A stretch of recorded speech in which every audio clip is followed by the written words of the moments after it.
There were children being killed. There were people hanging off of Air Force jets that were leaving. And you're saying that you guys are proud of the way that this mission was conducted?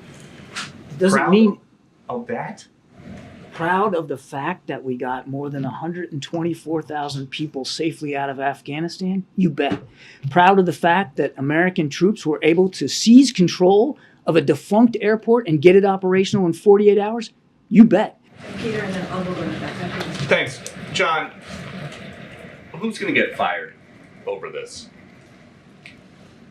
Peter, the purpose of the document that we're putting out today is to sort of collate the chief reviews and findings of the agencies that did after action reviews.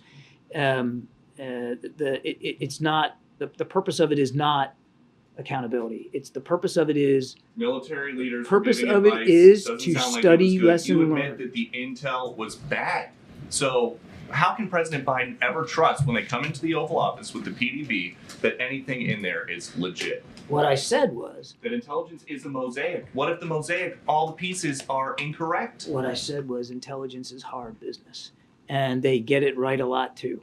There were some pieces here that weren't accurate, and we're being nothing but honest with you and the American people about what those inaccuracies were and how they shaped some of the decision making that was laid before the president and the questions that he asked. This document and this effort isn't about accountability today. It's about understanding. And I would also add that as I said to Ed, the review process isn't over. This is the next muscle movement in what will be a long process to better understand and comprehend and adjust to what we learned and what we did in Afghanistan. But it doesn't seem like after the country has had a couple months to review this, and as the government has, people don't have an issue with the decision to order troops out of Afghanistan. It is with the way that this president ordered it done. There were children being killed. There were people hanging off of Air Force jets that were leaving. And you're saying that you guys are proud of the way that this mission was conducted? Doesn't mean of that? Proud of the fact that we got more than 124,000 people safely out of Afghanistan? You bet. Proud of the fact that American troops were able to seize control of a defunct airport and get it operational in 48 hours? You bet. Proud of the fact that we now have about 100,000 Afghans, our former allies and partners, living in this country and working towards citizenship? You bet. Does that mean that everything went perfect in that evacuation? Of course not. I've talked about it from a different podium.